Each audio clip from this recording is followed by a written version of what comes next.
Déjà, bonsoir. Comment on a préparé ce match?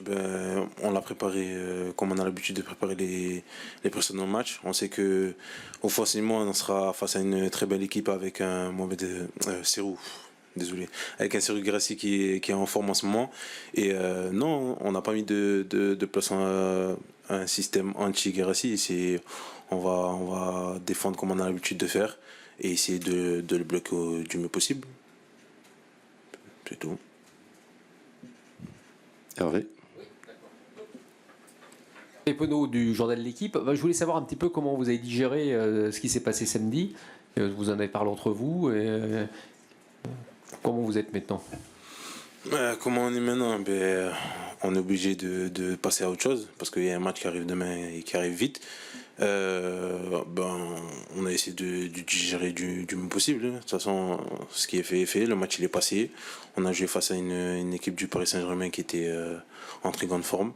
Et voilà, maintenant on espère que ce match justement il va nous servir pour le match de demain. Et on va donner le maximum possible pour demain. Lassana. Bafodé, c'est la.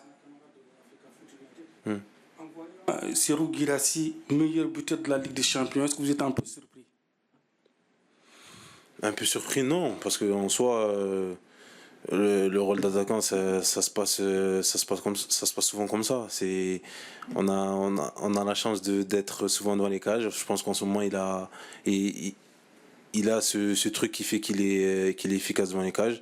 Donc grâce à ça, il est devant, il a une bonne équipe aussi qui le sert, qui le met dans de bonnes conditions. Donc à partir de là, il peut que briller. Et en plus, il a le talent aussi parce que ça fait un moment que j'ai joué contre lui, je sais qu'il est justement efficace devant la cage. Et non, je suis pas surpris. On sait qu'il y a des grands noms, mais il y a d'autres joueurs qui peuvent montrer leur talent au fur et à mesure de la saison. Et cette saison-là, c'est son cas à lui. Philippe à droite pour la Voix du Nord. Guilbault, la Voix du Nord. Comment est-ce que tu dis on se prépare comme d'habitude, mais toi, est-ce que tu as une façon de préparer quelque chose? Est-ce que tu aimes savoir quel attaquant tu vas avoir en face et comment tu dois défendre face à lui? Oui, j'ai des personnes autour de moi qui travaillent sur les adversaires contre qui on joue, mes adversaires directs. Et par rapport à ça, justement, pour avoir le plus d'infos possible et être le plus près possible. Certes, c'est un attaquant qu'on a l'habitude de voir souvent en ce moment. Donc, j'ai aussi l'habitude de regarder à la télé. Mais pour aller plus loin, il y a, comme j'ai dit, des personnes autour qui m'aident pour savoir ses habitudes et ce qu'il aime bien faire. Et en fonction de ça, moi, je m'adapte sur le terrain pour être le plus méchant possible, on va dire. Sylvain au fond. Bonsoir Bafodé. Tout au fond sur ta gauche. Voilà. Petite question, toujours par rapport à ce qui s'est passé ce week-end. Qu'est-ce qui fait quels sont les ingrédients qu'il faut mettre pour éviter de revivre entre guillemets une soirée cauchemar comme celle de samedi, sachant qu'il y a aussi un contexte particulier ici? Quel ingrédient mais je pense déjà jouer un peu plus libéré. Je pense que si je me base sur la première période qu'on a produite, on a un peu le sentiment d'avoir été, je sais pas comment l'expliquer, mais pas à notre habitude. On a senti une espèce de pression à chaque fois qu'on avait la balle. On n'arrivait pas à garder le ballon, chose que de base on a l'habitude de faire et qu'on aime faire, justement avoir le ballon tout le temps. Donc éviter de faire ça malgré un stade il sera plein, c'est ça? Malgré un stade qui sera plein. Et à partir de là, jouer notre football. Je pense que c'est ce qui a fait notre force depuis le début, jouer notre jeu et essayer justement de jouer notre jeu. Je pense que c'est ça qui nous a un peu fait défaut en première période ce week-end. Mathieu au 4e rang à gauche. De France Télévisions. Vous le dites, c'est un stade qui est très connu en Europe. Je ne sais pas si vous connaissez, vous personnellement, le mur jaune et cette ambiance. Comment vous appréhendez, vous, en tant que joueur? Vous avez eu Liverpool le match précédent à l'extérieur, mais comment on gère ça émotionnellement? Je vais parler personnellement. Moi, ce genre d'ambiance, j'aime bien, justement. Il il y a un stade plein. Je pense que la pelouse elle est bonne. À partir de là, on peut que kiffer et profiter au maximum. Et je pense même qu'en justement en ayant cet état d'esprit-là, on est mieux libéré, on joue mieux au football. Donc ça peut que nous aider. Enfin, personnellement. Après les autres, je sais pas. À droite, Bafo au second rang. Bafodé, vous êtes Richard Gott, La Voix du Nord, pardon. C'est pas grave. Bafodé, vous êtes jeune, il y a encore plus jeune que vous dans l'effectif du LOSC avec Ayoub Bouhaddi, pour qui ça va être aussi un match peut-être décisif demain si le coach le met sur le terrain. Qu'est-ce qui vous apporte Ayoub dans sa capacité à demander le ballon pour vous, défenseurs? On a vu à Paris c'était un peu compliqué peut-être à jouer sous pression. Lui, il n'a pas peur de venir demander le ballon. Il apporte quasiment la même sérénité que Benjamin André, sauf qu'il n'a pas le même âge. Mais sinon, non, je pense que comme tout le monde l'a remarqué, il impressionne par son calme, sa maturité. Et on est content de l'avoir. Quand on va jouer contre justement des équipes comme ça qui aiment bien presser, c'est le genre de joueur à qui on peut donner le ballon et se dire il va s'en sortir. Il va s'en sortir, il va réussir à justement contrôler cette pression et à jouer juste. Je pense que il a une très grande carrière qui l'attend et on est content de l'avoir dans notre équipe. Pardon. Y a-t-il d'autres questions pour Bafodé? Non, on va pouvoir passer aux questions avec le coach. Merci Bafodé. Qui souhaite démarrer? Rémi Bourrès, l'AFP à gauche. Bonsoir Bruno. Bonsoir. Première question concernant un peu l'état de forme de vos troupes, en particulier Gabriel Gudmundsson qu'on n'a pas vu à l'entraînement tout à l'heure, et puis aussi Osama Sarawi qui visiblement sera absent, et Mathias qui était en tribune. Merci beaucoup. Osama, oui, n'est pas avec nous puisqu'il est toujours en soins. Concernant Gabi, il a un état grippal qui lui a pas permis de s'entraîner cet après-midi avec nous. Il a fait le voyage. On fera le point demain matin au réveil pour voir quelle est l'évolution de son état. Et Mathias est bien présent. Philippe à droite pour La Voix du Nord. On parlait de Serhou Guirassy, c'est un joueur que vous avez bien connu puisque vous l'avez eu presque 60 matchs avec Rennes. Il a marqué 18 buts si mes stats sont bonnes. De quoi vous vous souvenez de ce joueur quand vous l'aviez avec vous, et puis comment est-ce que vous pourriez définir un peu son profil? Je me souviens d'un joueur qui avait un gros potentiel athlétique, technique, qui était déjà buteur.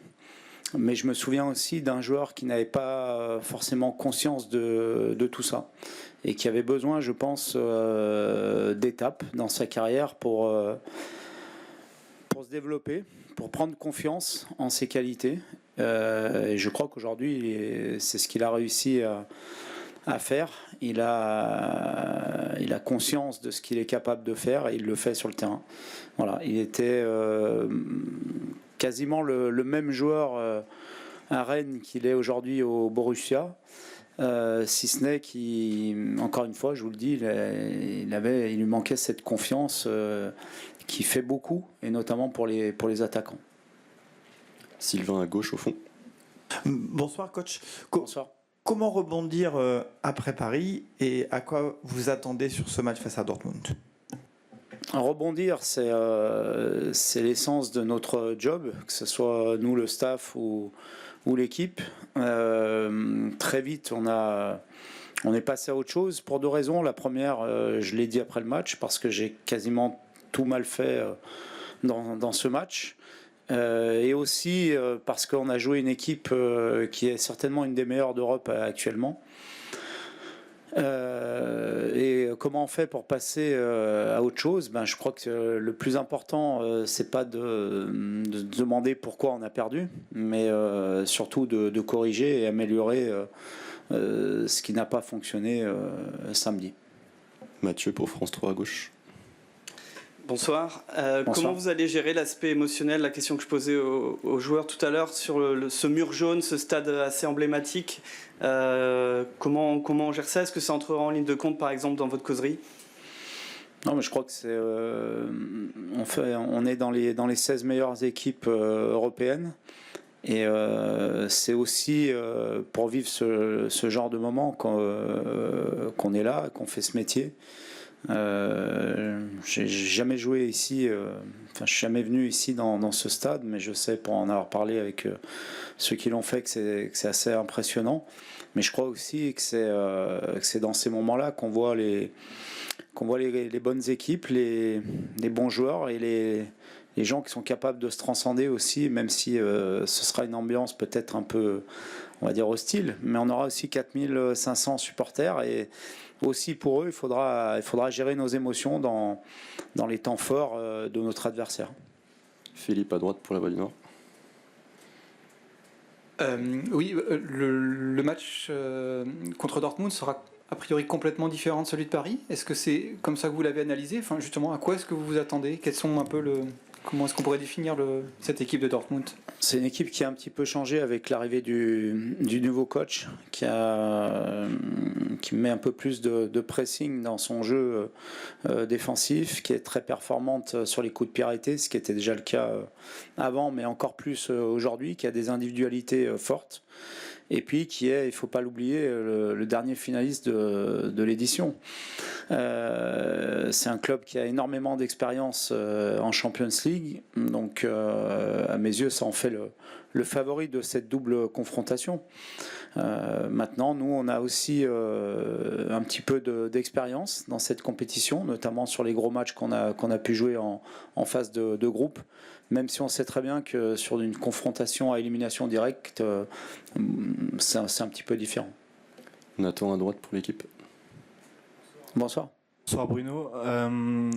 Jonathan David avait été préservé au coup d'envoi contre le PSG. Le match d'avant contre Monaco, il était déjà incertain même s'il avait joué tout le match. Dans quel état physique est-il? Est-ce que ces petits pépins musculaires ont disparu?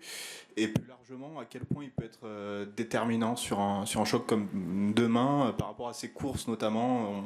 On dit que la défense de Dortmund n'est pas forcément son point fort. À quel point il peut être déterminant sur ce type de match? Merci.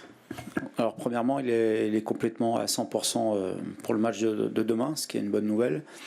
Et puis Jonas est très important dans notre jeu, à la fois pour les courses dont vous parlez, mais aussi dans l'élaboration de notre jeu, dans la préparation de notre jeu, parce que c'est un attaquant qui aime beaucoup aussi participer à la construction, et on l'a vu par exemple en deuxième mi-temps à Paris qu'il a été précieux dans ce domaine-là. Et puis il est aussi précieux parce que c'est un redoutable finisseur. On parlait tout à l'heure de Serhou, il est à 6 buts en Champions League, Serhou en est à 10, donc ça montre toute la qualité aussi de Jonas dans les grands matchs. Richard à droite pour la Voix du Nord. Bruno, jusque-là, la phase de Champions League était qualificative avec ce championnat. Maintenant, c'est éliminatoire avec cette double confrontation. Est-ce que ça change vraiment quelque chose dans l'approche mentale, dans ce que vous pouvez dire aux joueurs? Est-ce que c'est vraiment un match à construire en 2 fois 90 minutes? Bien sûr, c'est complètement différent de la phase de groupe, mais on a déjà eu affaire à ce genre de match, puisque au mois d'août, on a eu un tour de barrage et un tour de play-off, où là aussi c'était éliminatoire et on a su faire face. Donc on est habitué aussi à ce genre de match, mais évidemment que ce sont des matchs à gérer différemment des matchs de groupe, puisque demain soir, après le match, on sera seulement à la mi-temps de la confrontation, et ce qui sera très important, c'est à la fois de jouer notre jeu, bien sûr, mais de maintenir toutes nos chances de qualification pour le match retour. Rémi à gauche pour l'AFP. Bruno, je trouve que ces dernières semaines, depuis le début de l'année, Håkon Haraldsson et Jonathan David ont noué une relation technique particulière. J'aimerais avoir votre avis. Est-ce que vous trouvez que c'est le cas aussi? Et comment vous l'expliquez, si oui?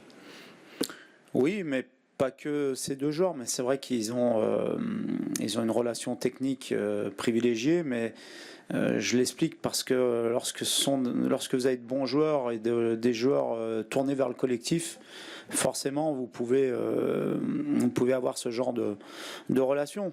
Ce sont deux joueurs qui aiment combiner, qui aiment le collectif, qui font beaucoup d'efforts pour l'équipe, qui font beaucoup d'efforts parfois à vide pour des courses qui libèrent les espaces, ce qui est aussi très important, et qui sont deux joueurs aussi avec une qualité technique au-dessus de la moyenne. Donc ça, c'est pas surprenant qu'ils aient une relation comme celle-ci sur le terrain. Avant-dernière question avec Candice, juste derrière à droite. Bonsoir. Bonsoir Bruno, Candice Roland, la chaîne L'équipe. Est-ce que le fait que Niko Kovac connaisse la Ligue 1 parfaitement, et il en a encore parlé aujourd'hui, est-ce que ça vous enlève une part de surprise un petit peu ? Surtout, je pense que lui, c'est surtout à lui que ça enlève une part de surprise, parce que il connaît très bien la Ligue 1. J'ai écouté ce qu'il a dit, et il a été assez élogieux sur la Ligue 1 et sur notre équipe. Donc je pense que si il pouvait y avoir un soupçon de complexe de supériorité de la part de notre adversaire, ça ne sera pas le cas demain, je l'ai bien vu, et donc il y a beaucoup de respect de la part des deux équipes, des deux clubs, et on s'attend à un gros match, mais on est prêt, même si, je vous le répète, de par leur expérience, de par leur vécu, je pense que le Borussia est légèrement favori. Une dernière question avec Hervé pour l'équipe. Est-ce que tu as l'impression d'une sorte de force collective dans ton équipe quand vous jouez en Ligue des Champions? Alors en championnat aussi, vous avez eu des bons résultats, mais il se passe quelque chose de différent d'une certaine manière. Oui, c'est vrai que sur les 12 matchs qu'on a disputés depuis le début de cette compétition, on ressent ça, on ressent cette volonté de refuser la défaite, d'aller chercher la victoire. Et je pense que c'est aussi ce qui a fait notre force sur tous les matchs qu'on a joués depuis le début de saison dans cette compétition. Mais je le dis souvent, il faut aussi d'autres qualités. Il faut bien sûr des qualités techniques, des qualités tactiques et des qualités athlétiques aussi pour réussir à faire ce qu'on a fait. Mais maintenant, il faut aussi, je pense, un petit peu oublier ce qu'on a fait, parce que ce qui est important dans le foot, c'est ce qui arrive. Et là, on a un match demain qui va être très très important et qui va être un gros match. À nous d'être prêts, à nous, comme l'a dit Bafo, de jouer ce match à fond, et surtout pas de faire un petit peu ce qu'on a fait en première mi-temps à Paris, à savoir avoir l'impression de ne pas jouer finalement. Merci coach, merci Bafo. Bonne soirée à tous et à toutes.